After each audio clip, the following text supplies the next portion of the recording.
윤석열 대통령이 불필요한 인감 증명을 디지털 인감으로 바꾸겠다고 밝혔습니다. 앞으로 3년간 1,500여 개의 행정 서비스를 모두 디지털로 전환하겠다고 약속했습니다. 미국 상공회의소가 우리 정부가 추진 중인 플랫폼법을 공개적으로 반대했습니다. 경쟁을 짓밟고 무역 합의를 깨는 규제라고 비판했습니다. 오는 3월부터 온라인 게임 확률형 아이템 정보 공개가 의무화됩니다. 피해를 입을 경우 별도의 소송 없이 게임사로부터 직접 보상을 받을 수 있게 됩니다. 지난해 전국 주택 착공 물량이 20만 호를 간신히 넘겨 역대 최저 수준을 기록했습니다. 주택 공급난에 대한 우려가 나오고 있습니다.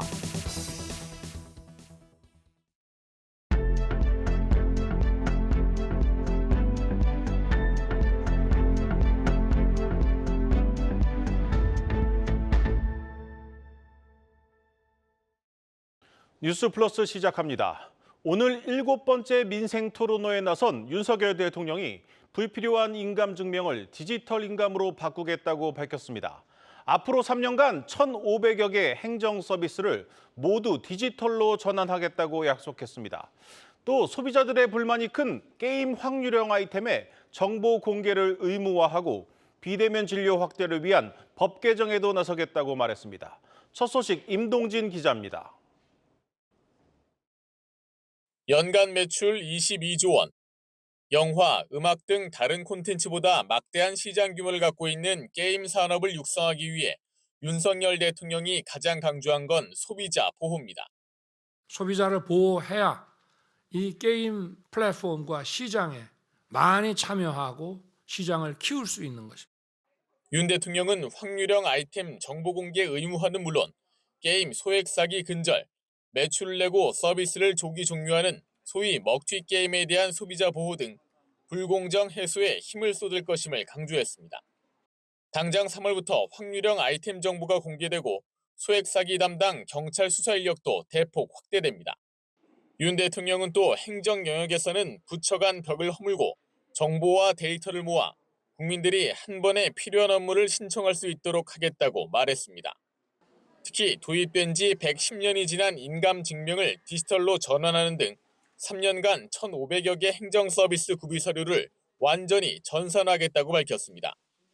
매년 7억 건에 달하는 구비 서류를 30%만 디지털화해도 조 단위의 예산이 절감됩니다. 윤 대통령은 코로나19 팬데믹 이후 많이 제한된 비대면 진료에 대해서도 언급했습니다. 국민들이 비대면 진료의 법과 제도가 시대에 역행하고 있다고 비판한다며 법 개정 추진을 약속했습니다. 한국경제TV 임동진입니다. 우리 정부가 만들고 있는 이른바 플랫폼법이 법안이 나오기도 전에 국내외에서 집중 포화를 맞고 있습니다. 국내 기업들을 역차별한다는 비판이 나오고 있는 가운데 이번에는 미국 기업들을 대변하는 미국 상공회의소가 플랫폼법을 공개적으로 반대했습니다. 이 소비자들을 위한 경쟁을 짓밟고 한미 간 무역 합의를 깨는 규제라고 맹비난했습니다. 이 역풍이 거셉니다. 우리 정부도 한 번쯤은 멈춰서서 고민할 필요가 있어 보입니다. 이서우 기자입니다. 미국 상공회의소가 찰스 프리먼 아시아 담당 부회장 명의의 성명을 통해 플랫폼 규제를 서둘러 통과시키려는 듯한 한국 정부에 대해 우려한다고 밝혔습니다. 미 상인은 여러 나라에서 진행된 유사한 규제 논의를 주시해왔다며 이들 규제안에는 큰 결함이 있다고 말했습니다. 이들 플랫폼법은 소비자에게 도움되는 경쟁을 짓밟고 외국 기업을 임의로 겨냥한 결과 해당 정부들을 무역 합의 위반 상황에 놓이게 한다고 지적했습니다. 한미 간 통상 마찰 가능성까지 꺼내든 겁니다. 미국 최대 경제단체가 직접 나선 것은 우리 정부가 추진 중인 플랫폼법이 구글과 애플 등 빅테크 기업들을 겨냥하고 있기 때문입니다. 플랫폼 공정경쟁 촉진법은 거대 플랫폼 기업을 사전에 지정해 이들이 끼어 팔기 등 4대 반칙 행위를 한 경우 거액의 과징금을 부과하는 법안입니다. 매출 규모와 이용자 수 등을 감안했을 때 구글과 애플, 네이버와 카카오 등이 규제 대상으로 유력합니다. 미 상의가 구글과 애플 등 자국 기업을 보호하기 위해 본격적으로 움직이기 시작한 것으로 풀이됩니다. 공정위는 국내외 이해관계자들의 의견을 충분히 들은 뒤 법 제정을 진행하겠다며 입법 추진 의지를 분명히 했습니다. 반대 입장을 명확하게 표명한 건 아닙니다. 절차적 투명성을 좀 보장해달라 이런 취지의 성명이고 전혀 아니고요. 국내 플랫폼 업계는 미 상의의 이번 성명이 예고된 반발로 자국 기업 보호에 철저히 초점이 맞춰져 있다고 평가합니다. 미국 기업들은 워낙 규모가 크기 때문에 그렇게 가진금을 매겼을 때 미국 기업들이 반발하기도 하겠지만 그들에게는 큰 타격이 안 될 수도 있습니다. 한국 기업들 같은 경우 그렇게 맞게 되면 바로 도산하겠죠. 네이버와 카카오를 비롯한 국내 기업에만 족쇄가 될 가능성이 높다는 전망이 나옵니다. 한국경제TV 이서우입니다. 한미약품과 OCI의 그룹 통합을 둘러싼 이 한미약품 오너 일가의 갈등이 여론전으로 번지고 있습니다. 이 통합을 추진하고 있는 모녀와 이를 반대하는 장남과 차남이 3월 주주총회를 앞두고 첨예하게 대립하고 있습니다. 박승원 기자입니다. 한미약품은 OCI와의 통합 당위론을 거듭 강조하고 나섰습니다. 이번 통합이 한미사이언스의 재무 개선은 물론 신약 파이프라인 확대, 해외 수출 확대 등 다양한 시너지 확보로 이어질 것이라는 게 골자입니다. 송현숙 회장과 장녀인 임주연 실장이 주도한 통합 시너지를 강조하며 여론전에 불을 붙인 셈입니다. 통합에 반대하는 장차남, 임종윤 사장과 임종훈 사장 측은 조목조목 반박했습니다. 첨단 소재와 신재생 에너지 분야에서 쌓은 OCI의 글로벌 네트워크가 의약품 수출에 도움이 될지, OCI가 인수 후 적자인 부강약품과 어떤 시너지가 날지 의문이란 겁니다. 장차남 측은 한미약품 전직 임원 등의 새 규합을 통해 여론전을 강화한다는 계획입니다. 양측이 여론전에 나선 건 주주총회 표대결을 염두에 둔 조치로 풀이됩니다. 장차남 측이 OCI의 지분 확보를 막기 위해 제기한 가처분 신청 결과가 변수이지만 업계에선 오는 3월 주주총회에서 표대결을 벌일 가능성이 커졌다는 전망이 지배적입니다. 양측의 지분이 엇비슷한 만큼 명분을 앞세워 우호 지분 확보에 나섰다는 분석입니다. 결국에는 이제 3월 달에 이제 주주총회를 거쳐서 판가름이 날 것으로 볼 수 있을 것 같은데요. 그러기 위해서 양쪽 모두 다 그 우호 주주들을 확보하기 위한 명분을 쌓고 있는 것 같아요. 그래서 그런 측면에서 앞으로도 그런 부분들이 계속해서 좀 경쟁적으로 과열된 양상으로 주총까지 끌고 가지 않을까 이렇게 예상해 볼 수 있을 것 같습니다. 모녀와 장차남 간 격화되고 있는 여론전. 승기를 잡기 위한 양측의 충돌이 지속될 것으로 보이는 만큼 당분간 한미사이언스의 주가 변동성은 커질 전망입니다. 한국경제TV 박승원입니다.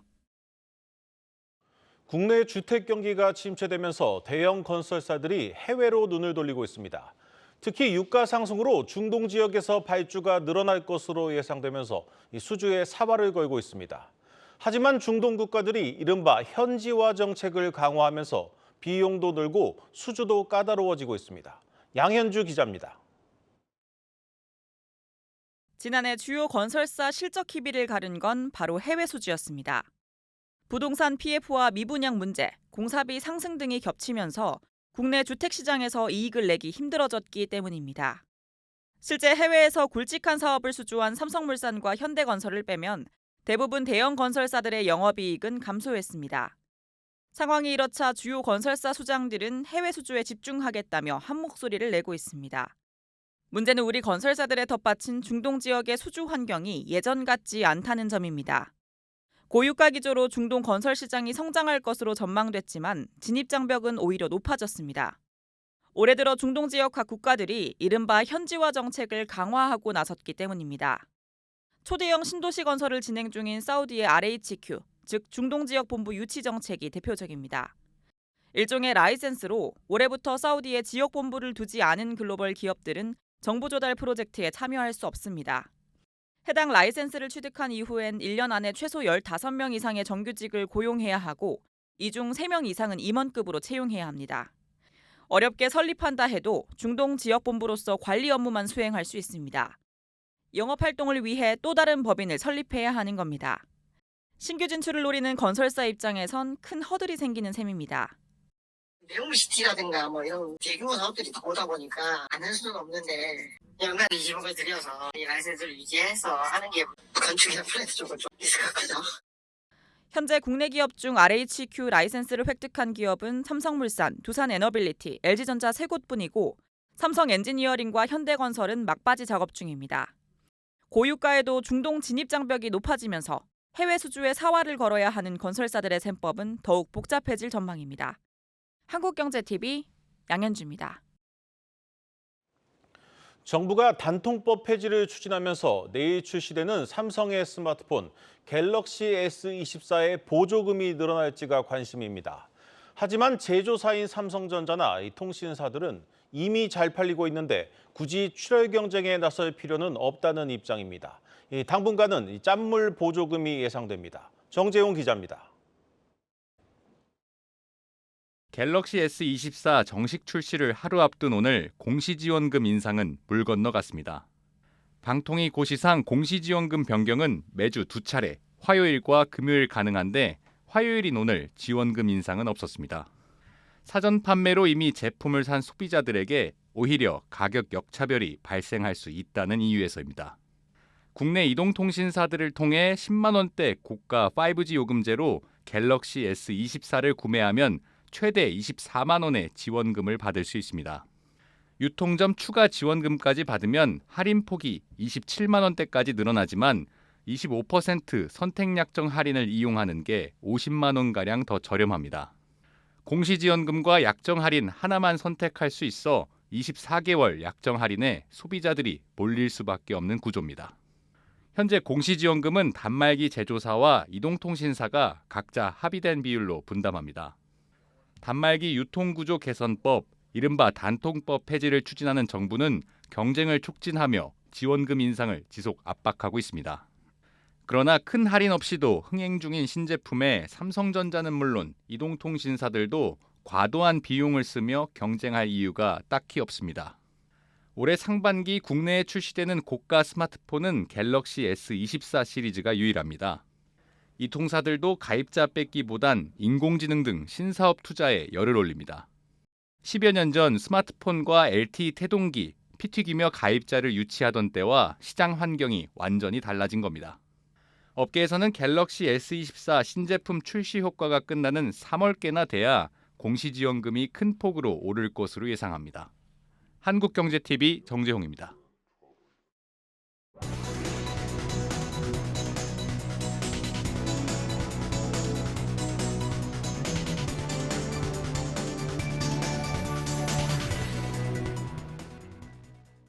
마켓플러스입니다. 증권주 강세가 돋보인 하루였습니다. 대장주 미래에셋증권이 6거래일 연속 상승세를, 부국, 신영, 대신증권 등 중소증권사들도 52주 신고가를 기록했습니다. 자산과 비교해 주가가 턱없이 낮은 기업들 스스로 몸값을 높이게 하겠다는 정부 방침 덕분으로 풀이됩니다. 실제로 오늘 거래에서 높은 상승률을 보인 기업들의 공통점은 주가 순자산 비율이 낮다는 겁니다. 미래에셋증권을 비롯해 금호석유와 KCC 등인데요. 모두 PBR이 1 미만, 즉 이론적으로 청산하는 게 나을 만큼 주가가 싸다는 겁니다. 금융당국이 코리아 디스카운트 해소에 팔을 걷어붙이면서 이들 종목 장중 최고 10% 넘는 상승률을 기록했습니다. 일각에서는 저 PBR주가 새로운 테마가 되고 있다고 분석합니다. 아직 기업들이 어떻게 주가를 올릴지, 무엇보다 계획이 있는지도 알 수 없는 상황이라는 지적이죠. 더군다나 산업 특성상 PBR이 천차만별이어서 한계가 있다는 걱정이 나옵니다. 장기적인 주가 부양을 위해선 여러 각도를 반영한 대책이 필요한 상황입니다.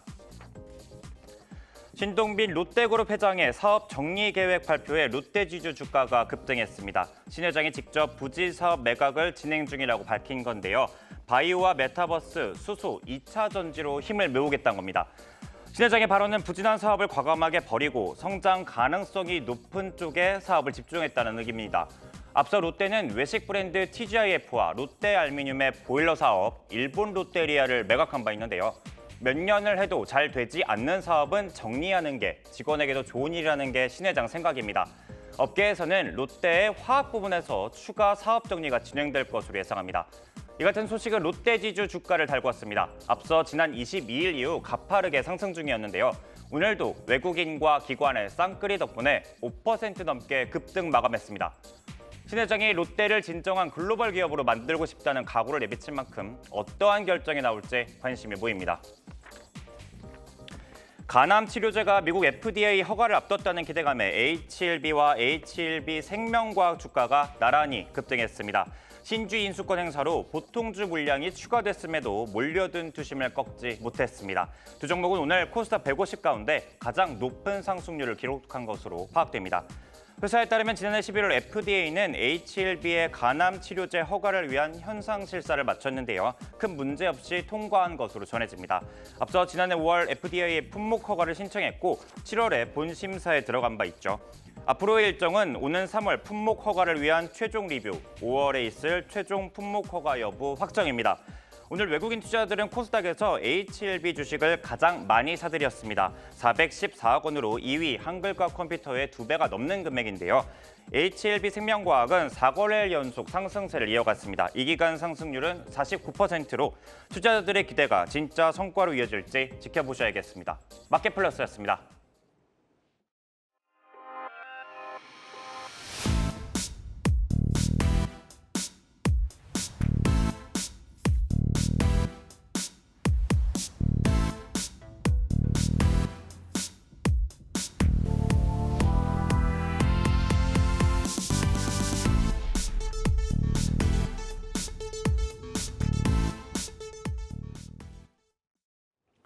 앞으로 오너일가나 대주주들이 이 자사주를 활용해 경영권을 강화하는 이른바 자사주의 마법이 차단됩니다. 인적 분할 과정에서 자사주의 신주 배정이 금지되고 신설 기업이 재상장할 경우 소액주주 보호 여부도 엄격히 따지기로 했습니다. 조희연 기자입니다. OCI 홀딩스는 지난해 인적 분할을 통해 신설법인 OCI를 출범시켰습니다. 당시 OCI 홀딩스가 현물출자 유상증자 방식을 활용해 OCI를 자회사로 편입한다는 계획을 내놓자 시장은 대주주 지배력 강화의 신호로 받아들였고 인적 분할 직후 주가는 곤두박질 쳤습니다. 일반적으로 자사주는 의결권이 없지만 인적 분할을 하면 기존 주주도 지분율에 따라 새 회사의 주식을 똑같이 갖게 돼 추가 비용 없이 대주주 지배력 강화 꼼수로 활용된다는 지적이 줄곧 제기돼 왔습니다. 이에 정부는 소액주주들의 권익이 침해되지 않도록 인적 분할 시 자사주 신주 배정을 금지하겠다고 밝혔습니다. 또 인적 분할 후 신설 회사가 재상장할 때도 기존 투자자 보호 방안을 어떻게 마련했는지 심사하기로 했습니다. 정부는 자사주 제도가 대주주의 편법적인 지배력 확대 수단으로 남용되지 않고 주주가치 제고라는 본연의 목적으로 활용될 수 있도록 관련 제도를 개선하겠습니다. 자사주 취득과 보유, 처분 등 전 과정에 대한 공시도 강화됩니다. 자사주 보유 비중이 발행 주식 수의 10%를 넘을 경우 이사회가 비중의 적정성을 검토하고 보유하는 이유와 추가 매입 또는 소각 등 앞으로의 계획도 공시해야 합니다.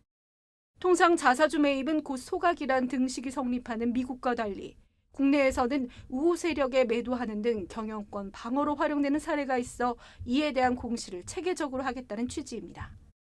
또 시가총액에도 자사주가 포함돼 과대평가될 수 있다는 지적에 따라 투자자들에게 자사주를 제외한 기업가치 정보도 제공하기로 했습니다. 한편 논란이 일었던 자사주 소각 의무화는 이번 방안에서 제외됐습니다.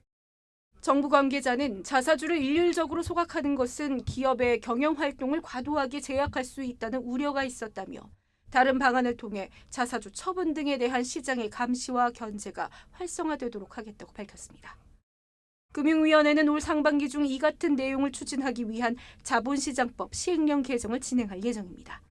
한국경제TV 조연입니다. 단기납 종신보험을 둘러싼 보험사들의 과열 경쟁 우려가 커지자 금융당국이 제동을 걸고 나섰습니다. 당장 다음 달부터 보험사들이 환급률을 낮추기로 했는데 보다 실효성 있는 대책이 필요하다는 의견이 나오고 있습니다. 이민재 기자입니다. 보험을 가입한 사람이 사망하면 보험금을 지급하는 종신보험.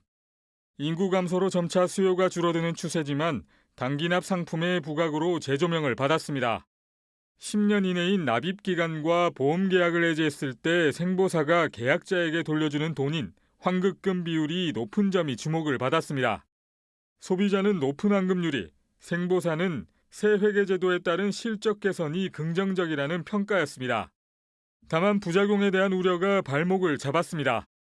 환급률 관련 조건을 채운 보험가입자가 늘면 생보사 실적에 부담을 주게 됩니다.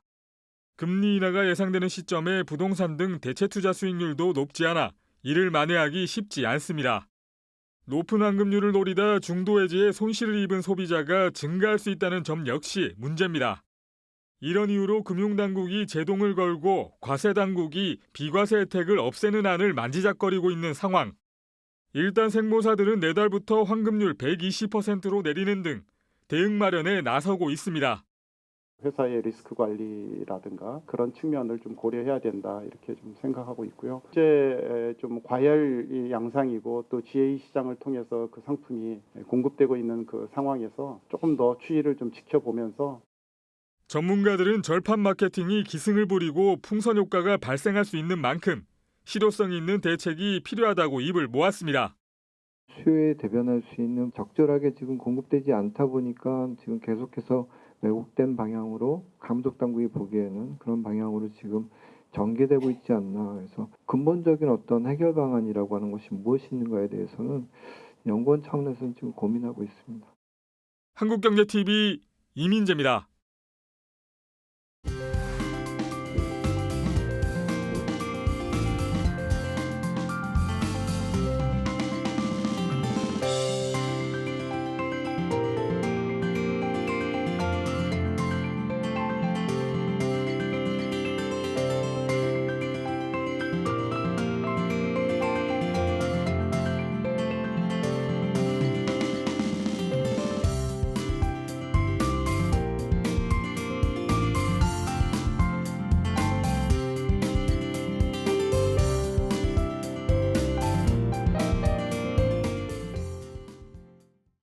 오늘 준비한 뉴스 플러스는 여기까지입니다. 오늘도 함께해 주신 여러분 고맙습니다.